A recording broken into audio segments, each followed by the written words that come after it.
지난주 목요일 저녁쯤에 임수미 집사님한테서 다급한 전화가 왔습니다. 딸이 광주에 사는데 며칠 전에 이렇게 코에 염증이 심해가지고 코하고 그 염증이 잇몸으로 내려와서 잇몸 수술을 했는데, 그리고 나서 어떤 의사가 어디 가서 항생제 주사를 맞으라 이래서 그 맞았더니만 갑자기 집에 와서 이제 호흡이 가빠르고 또 열이 나고 점점 의식이 없어지고, 그래서 몸이 새파랗게 돼가지고 응급실에 지금 응급차를 타고 갔습니다. 제가 지금 광주로 가는 길인데 목사님 기도 좀 해주십시오 라면서 울면서 전화를 주셨습니다. 제가 깜짝 놀라서 몸이 파랗다 하니까 너무 놀래가지고 저도 이제 전화를 받고 교회에 내려와서 열심히 기도를 했습니다.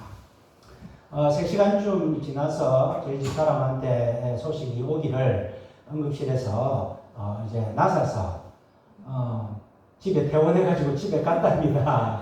그런 이야기를 들었습니다. 아마 그 약 부작용으로 일시적으로 그랬던 것 같은데, 그 순간도 놓치면 아주 위험한 그런 상황이었던 것 같습니다. 우리가 살면서 가슴을 쓸어내리는 그런 일들을 한 번씩 당합니다. 지금 지나고 나서 하나님께서 해결해 주시든지 아니면은 그 일시적인 위기의 순간이 넘어가면 좀 쉼을 쉬게 되는데, 그러한 경험을 하고 난 다음에 믿지 않는 사람과 믿는 사람의 반응이 두 가지가 차이가 납니다.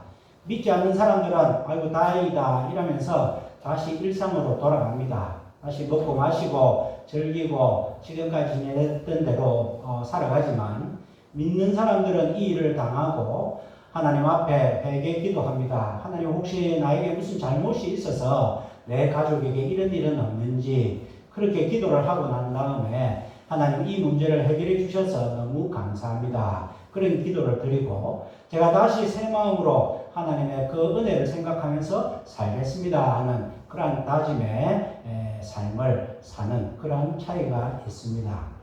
오늘 본문 시편 92편의 이 시편 기자도 어떤 배경인지는 알 수 없지만은 전쟁 같은 매일의 삶 가운데서 안식을 주신 하나님을 찬양하고 감사드리면서, 또 하나님께서 결국 자기 백성을 승리로 이끌어 주셨다는 그런 확신과 이제는 앞으로 더욱 하나님을 의지하면서 살겠습니다 하는 그런 결단의 노래를 오늘 이 시편에 통하여서 부르고 있는 내용입니다. 오늘 시편의 92편에 제일 먼저 보니까 제목이 안식일의 찬송시라고 이름이 붙어 있습니다. 안식일에 불렀다는 거죠. 이때의 안식일은 지금 우리가 생각하는 안식일과는 다릅니다. 우리는 안식일이라고 하면 일주일 동안 열심히 살다가 이제 주님 앞에 예배를 드리면서 일요일 주님 주일을 하루를 쉰다 하는 그러한 것이 안식일의 개념이지만은, 이 당시의 안식일이라는 것은 아주 치열한 그러한 내용의 뜻을 담고 있습니다. 너무 전투적입니다. 일주일 동안 전쟁과 같은 삶을 살다가 이제 하나님 앞에 나와서 하나님께서 나에게 새 힘을 주지 아니하시면 이제 또 다른 전쟁을 치를 수 없습니다. 그러니까 하나님, 이 안식일에 하나님을 찬양하고 노래하오니 하나님께서 나에게 새 힘을 주십시오 하는 그러한 전투적이고 치열한 의미의 안식일이라 그렇게 생각할 수 있습니다. 1절에 보면 이 시인은 내 모든 악기를 다 동원하여서 하나님을 찬양하고 감사드립니다. 비파와 수금과 시편금 모든 악기들을 동원하여서 여호와께 감사하며 주의 이름을 찬양합니다. 안식일에 와서 하나님, 내가 치열한 한 주 동안의 삶을 살았지만 또 주님 품에 와서 주님께서 하신 일들을 제가 찬양하고 감사합니다. 뒤에 보면 주의 행사를 찬양하고 감사한다. 주의 행사에 대한 내용이 나오고 있습니다. 주의 행사가 무엇이냐? 무엇을 감사와 찬양하느냐? 1절 중반에 보니까 아침에 주의 인자하심을 나타내며 밤마다 주의 성실하심을 베풀미 좋으니이다. 아침에 주의 인자하심을 찬양합니다. 아침이 무엇입니까? 고통의 밤이 지난 시간입니다. 새로운 하루가 시작되는 시간입니다. 지금도 살아서 다시금 삶을 영위하는 시간이 아침입니다. 아침에 주의 인자하심을 감사합니다. 하나님께서 주의 인자하심으로 나에게 아침을 주셨네요. 그 무섭고 고통스러웠던 그 밤, 암울했던 그 밤이 다 지나고 하나님께서 인자하심으로 나에게 아침을 주셨습니다. 그렇게 지금 찬양을 합니다. 밤마다 주의 성실하심을 베풀미 좋습니다. 밤마다 주의 성실함 때문에 살았습니다 하는 것입니다. 여기서 말하는 밤이 무엇입니까? 어둠의 시간입니다. 고통의 시간입니다. 세상 사람들은 다 하나님이 없다고 하는 시간입니다. 그 시간 동안에도 하나님께서는 눈동자와 같이 우리를 지켜주시고 원수가 우리의 머리털 하나라도 상치 못하도록 하나님께서 우리를 지켜주셨습니다. 그 모든 것은 다 하나님의 성실하심 때문입니다. 아침마다 주의 인자를 찬양하고 밤마다 주의 성실하심을 찬양합니다. 이것이 이 안식일을 맞이하여서 시인이 하나님 앞에 드리는 기도입니다. 우리는 살면서 이 아침마다 오늘 영재가 찬양을 불렀던 것처럼 밤이나 낮이나 어제나 오늘도 주님만을 찬양하겠습니다 하는 그러한 신앙 고백이 우리에게 있는지 모르겠습니다.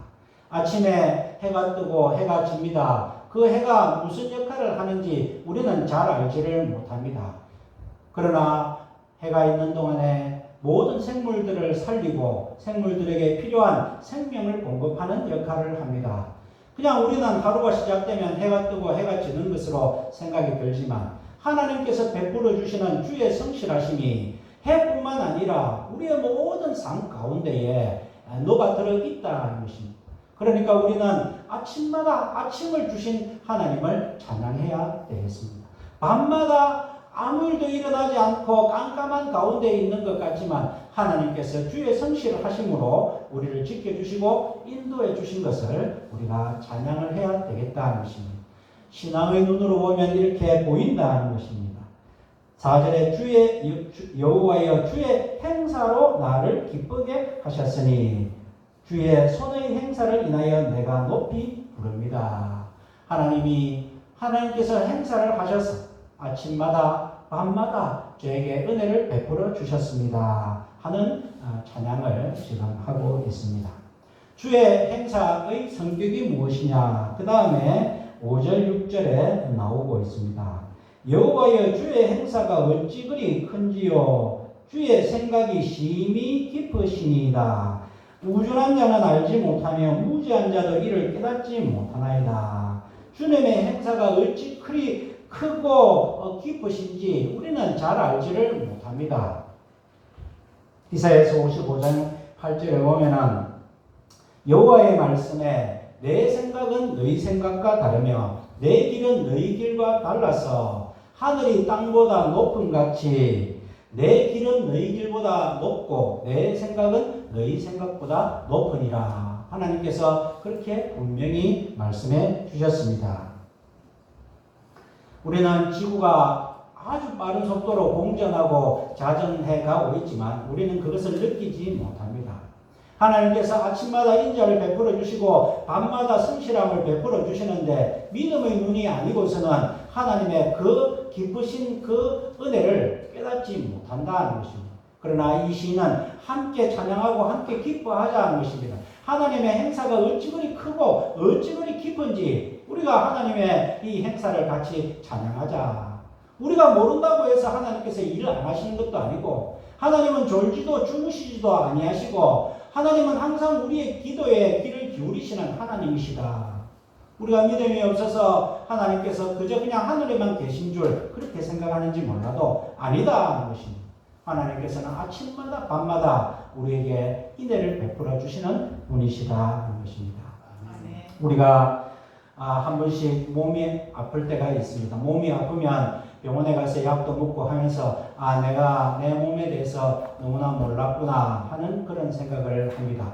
어떤 때는 몸이 안 좋아서 병원에 가서 여러 가지 검사를 합니다. 피검사도 하고 엑스레이도 찍고 사진도 찍고 하는데 이상이 없습니다. 이상이 없는데도 몸이 안 좋을 때가 있습니다. 우리의 몸도 우리의 모든 치밀함을 동원해서도 어디가 이상이 있는지 알지 못하는 경우가 있는데 하물며 우리의 영혼과 우리의 운명을 우리가 어떻게 알겠습니까? 아침마다 인자를 베풀어 주시고 밤마다 성실함을 베풀어 주시는 하나님이 아니고서는 우리의 운명과 우리의 영혼을 지킬 수 없다 하는 것이 오늘 이 시인의 고백이다 하는 것입니다. 오늘 주의 행사로 인하여 하나님을 찬양합니다. 주님의 행사가 구체적으로 어떻게 일어났느냐? 첫 번째로 7절에서 9절까지는 주님의 행사가 악인에게는 어떻게 나타나는가? 악인은 풀같이 생장하고 죄악을 행하는 자는 다 금왕할지라도 영원히 멸망하리이다. 9절에 여호와여 주의 원수고 주의 원수가 패망하리니 죄악을 행하는 자는 다 흩어지리이다. 하나님의 행사가 임하면 악인에게는 어떻게 임하느냐? 악인은 풀 같다는 것입니다. 풀같이 생장하고 다 금왕할지라도. 요즘에 제가 아침마다 밭에서 비가 오고 나면 풀을 뽑습니다. 비 오고 나면 풀이 얼마나 잘 자랍니까? 우리 농촌에 사는 사람들은 풀과의 전쟁입니다. 얼마 전에 마을 모임에 갔더니 이제 전부 다 연세가 들고 해서 농사를 못 짓겠다. 그래서 이제 땅을 미켜야 되겠다 하는 집들이 많이 있습니다. 저희 보고도 100평, 200평 농사를 지어라 하는 그런 이웃들도 많이 있습니다. 농사가 왜 힘듭니까? 풀 뽑는 것이 힘듭니다. 풀이 비 오면 얼마나 잘 자랍니까? 잘 자랍니다. 흥황하는 것 같습니다. 그런데 오늘 하나님 말씀은 풀은 풀이다 하는 것입니다. 풀은 시간이 지나면 다 영원히 멸망한다는 것입니다. 우선은 왕생하고 우선은 다 건강하게 보일지라도 때가 되면 풀은 1년을 넘지 못하고 서리가 내리면 다 죽게 되는 것이 풀의 그런 성격인데 악인은 풀같이 영원히 멸망하고 죄악을 행하는 자는 다 흩어지게 되어 있다. 이것이 악인을 향한 하나님의 행사다 하는 것입니다. 그렇다면 의인을 향한 하나님의 행사는 무엇이냐? 10절 11절에 그러나 주께서 내 뿔을 들소의 뿔같이 높이셨으며 내게 신선한 기름으로 부으셨나이다. 악인은 풀같이 우선은 다 잘 되는지 모르겠지만 서리가 내리면 다 망하지만 하나님께서 나는 내 뿔을 들소의 뿔같이, 이 뿔이라는 것은 하나님의 영광과 권세를 나타냅니다. 우리가 들소의 뿔이 어떤 때는 사자가 들소에게 공격하다가도 들소가 한번 고개를 쳐들면 사자가 그 뿔에 받쳐서 꼼짝을 못하고 때로는 죽는 그런 모습도 보게 됩니다. 하나님께서 내 뿔을, 나의 행사를, 하나님께서 나의 삶을 들소의 뿔같이 높이셨다. 뿔이라는 것은 권위를 상징하고 승리를 상징하고 힘을 상징하는 것입니다. 플라스틱은 어떻습니까? 유리는 어떻습니까? 단단한 것 같이 보여도 부러집니다. 돌도 깨어집니다. 그러나 뿔은 깨어지지 않습니다. 튼튼합니다. 그리고 하나님께서는 의인에게 신선한 기름으로 부으셨나이다. 올리브 기름, 감람유를 부으셨다 하는 내용입니다. 이 올리브 기름은 아주 귀한 기름입니다. 향기도 나고 치료의 목적도 사용하고 결혼할 때 그 지참물로 아주 가치가 높은 것이 이 감람유인데 그 감람유로 하나님께서는 나에게 부으셨다. 감람유를 부을 때는 왕이나 선지자나 제사장을 임명할 때 이 기름을 붓습니다. 하나님께서 내 뿔을 들소의 뿔같이 높이셨고 나에게 하나님의 그 귀한 인정의 기름을 부어주셨다. 이것이 하나님의 행사다. 사무엘 상에 보면은 초대 이스라엘 왕 사울 왕이 나오고 그 다음에 다윗 왕의 인간식의 내용이 나옵니다. 가만히 보면은 사울 왕의 인간식을 할 때는 기름병에서 기름을 부어서 인간식을 합니다. 그런데 다윗을 인간할 때는 사무엘이 찾아가서 그 어린 다윗에게 뿔에 담긴 기름으로 인간식을 하는 것을 보게 됩니다. 이와 같이 뿔은 하나님의 인정과 권위를 상징하고 기름이라는 것은 하나님께서 높이셨고 귀하게 여기셨다 하는 그러한 뜻이 있습니다. 하나님께서는 아기는 풀같이 우선은 생장하고 흥황하게 보이지만 때가 되면 영원히 멸망하도록 하시지만 나는 우리 의인들은 들소의 뿔같이 높이셨고 신선한 기름으로 우리에게 부으셨다. 그것을 하나님의 행사, 그것을 찬양합니다. 그래서 하나님께서는 우리를 높이셔서 어떻게 만드셨느냐? 12절에 의인은 종려나무같이 번성하며 레바논의 백향목같이 발육하리로다. 어떤 목사님은 이 구절을 가지고 우리가 의인의 종려나무같이 번성하자, 백향목같이 성장하자, 뭐 그렇게 말씀 제목을 나누는 것도 보게 되는데, 오늘 이 말씀은 그런 것이 아니고 성장하자, 자라자가 아니고 하나님께서 그렇게 만들어 주신다는 것입니다. 피동입니다. 피동. 내가 노력해서 백향목같이 종려나무같이 성장하는 것을 번성하는 것이 아니라 하나님께서 그렇게 만들어 주시겠다는 것입니다. 종려나무가 어떤 나무입니까? 종려나무는 우리가 한 번씩 보면 사막의 오아시스 옆에 보면 높은 그 야자나무 같이 보이는 것이 그것이 종려나무입니다. 뜨거운 남쪽 지방에서 뜨거운 사막에서 자라는 나무입니다. 이 나무는 거대한 강풍에도 넘어지지 않습니다. 가장 오래된 과일나무 중에 하나라고 합니다.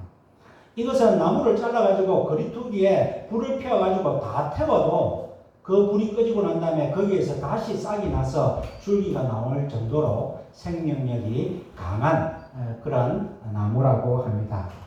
이 종려나무의 이름이 피닉스 닥틸리페라라는 그러한 이름인데, 이 피닉스라는 것은 불사조라는 뜻이 있습니다. 그러니까 이 나무의 이름은 안 죽는다는 것입니다. 그만큼 나무는 튼튼합니다. 이 나무의 우리나라 이름은 대추야자나무입니다. 그러니까 거기 야자나무가 열리는데 우리나라의 대추가 열리듯이 조롱조롱 한 가지에 막 차길 정도로 열리는 것이라. 우리가 옛날에 결혼할 때 패배 갈 때에 이 대추를 가지고 그 신부의 치마에 이렇게 던지면서 덕담하는 내용이 나오고 있습니다. 자손을 많이 번성해라 하는 의미로 그랬는데, 이 대추 야자나무, 종려나무는 이 과일이 아주 많이 맺힌다는 것입니다. 의인은 하나님께서 종려나무같이 이와 같이 많은 열매를 맺고 번성하도록 만들어 주셨다는 것입니다. 악인하고는 다르다. 악인은 풀 같지만은 하나님께서는 우리를 종려나무같이 만들어 주셨다. 그렇게 지금 말씀을 전하고 있습니다. 백향목이라 하는 나무는 북부 추운 레바논 지역 산맥 높은 곳에서 자라나는 나무입니다. 해발 1500m에서 2000m 정도에 자라는 나무입니다. 이 나무의 특징은 이것도 강한 생명력을 가지고 있습니다. 벌레에 강합니다. 또 해충의 그런 영향을 받지 않습니다. 어떤 날씨가 춥더라도 잘 자랍니다. 이 백향목은 건축할 때에 아주 고급 건축 자재로 사용이 됩니다. 이 백향목의 키가 10m에서 30m까지 쭉 자랍니다. 이것은 빨리 자라는 특징이 있는 것이 아니라 천천히 곱게 자랍니다. 그렇기 때문에 이 나무는 단단하고 곧아서 건축 재료로 많이 사용하고 있는 것이 백향목인데, 오늘 하나님께서는 의인은 레바논의 백향목같이 발육하리로다, 성장하리로다, 그렇게 말씀을 하고 있습니다. 하나님께서 의인은 종려나무같이 또 백향목같이 성장하고 자라게 하신다 하는 축복의 말씀을 주셨는데 이 말씀을 우리가 오해하면은 우리가 예수 믿으면은 아무런 어려움이 없고 승승장구하고 모든 것이 만사형통하고 그렇게 지낼 것이다 그렇게 생각하기 쉬운데 그렇지 않다는 것입니다. 종려나무는 뜨거운 사막에 그 뜨거움을 이기며 자라고 백향목은 그 산맥 높은 곳에 추위를 이기면서 자라는 그러한 특징이 있으니 우리의 인생의 삶에 아무런 어려움이 없는 것을 찬양하는 것이 아니라 우리의 삶에 어려움이 있고 아픔이 있고 힘듦이 있을지라도 하나님께서 우리와 함께 하시니 기어이 우리에게는 승리를 주시겠다 하는 그러한 말씀이다 하는 것입니다. 요한복음 16장 33절에 세상에서는 너희가 환난을 당하나 담대하라 내가 세상을 이기었노라. 걱정하지 말라는 것입니다. 사람들은 예수 믿으면 마치 부적을 가진 것처럼 병도 안 걸리고 부자가 되고 자식이 잘 되고 물론 하나님께서 은혜를 주시면 하나님의 약속의 말씀은 그 내용이 있습니다. 그런데 우리가 하나님 주시는 복이 목적이 되어서 신앙을 가지는 것은 옳지 않고 그럴까 싶어서 하나님께서 우리에게 때로는 연단의 의미로 어려움을 주시고 고난을 주십니다. 이 어려움을 주시는 가운데 우리가 하나님을 잘 의지하면 하나님께서 우리를 종려나무 가지처럼 대추야자 나무에 열매가 딱 붙어서 주렁주렁 열리는 것처럼 우리의 삶을 번성케 해주시고 백향목 나무가 그 높은 30m까지 쭉 휘어지지 않고 자라듯이 우리의 삶을 하나님 앞에 올곧게 자라게 해주신다 하는 그러한 축복의 말씀이다 하는 것입니다.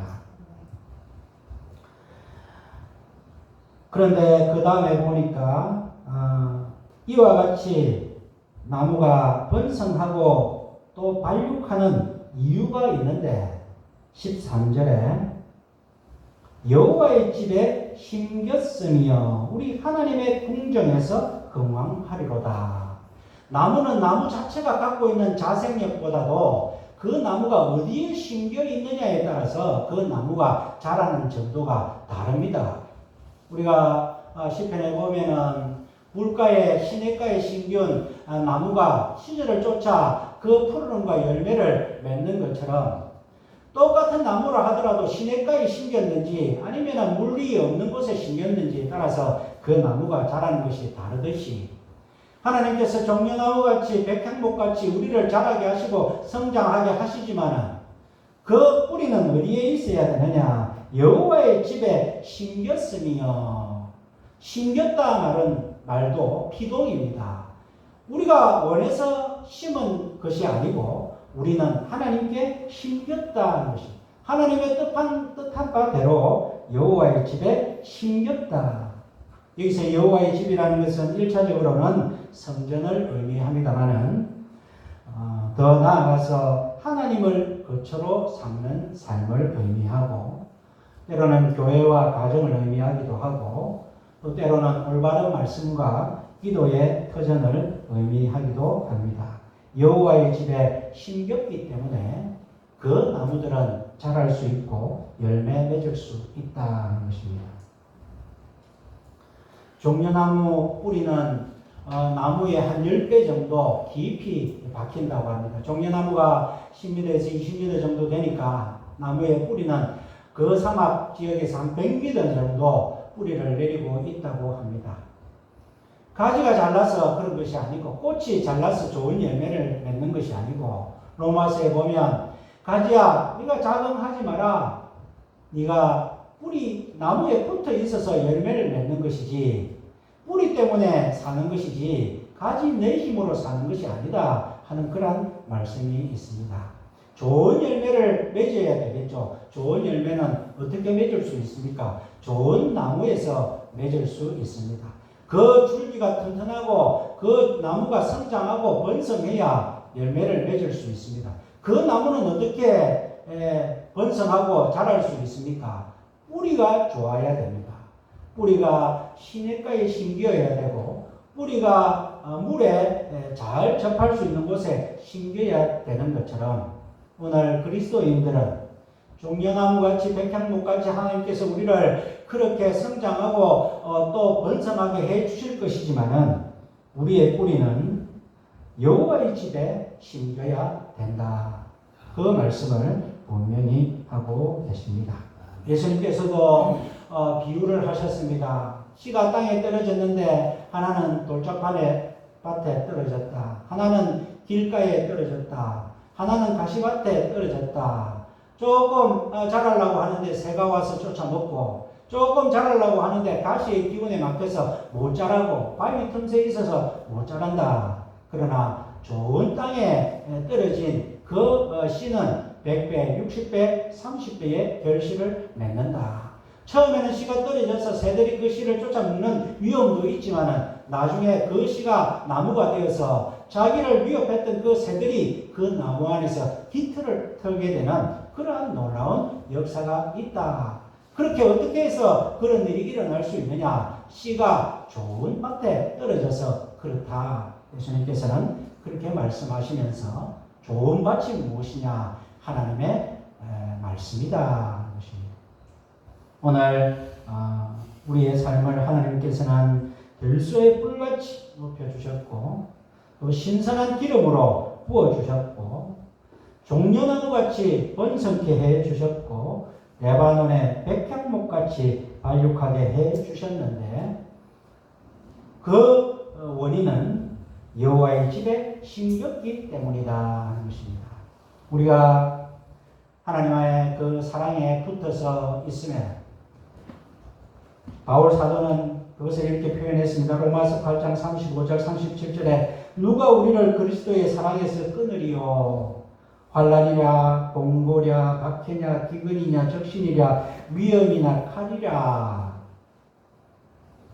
기록된 바 우리가 종일 주를 위하여 죽임을 당하게 되며 도살당할 양같이 영향을 받았느니라. 그러나 이 모든 일에 우리를 사랑하시는 이로 말미암아 우리가 넉넉히 이기느니라. 세상을 살아가다 보면 우리에게 여러 가지 위험이 닥칩니다. 박해나 공고나 환난이나 기근이나 적신이나 칼이나 우리를 위협하는 많은 일들이 있지만 그러나 우리의 그 뿌리가 여호와의 집에 박혀 있으면 그리스도의 사랑에서 그 어떤 것도 우리를 끊을 수 없고 나중에 결국 넉넉히 우리를 이기게 해 주시겠다 하는 것이 하나님의 약속된 말씀이다 하는 것입니다.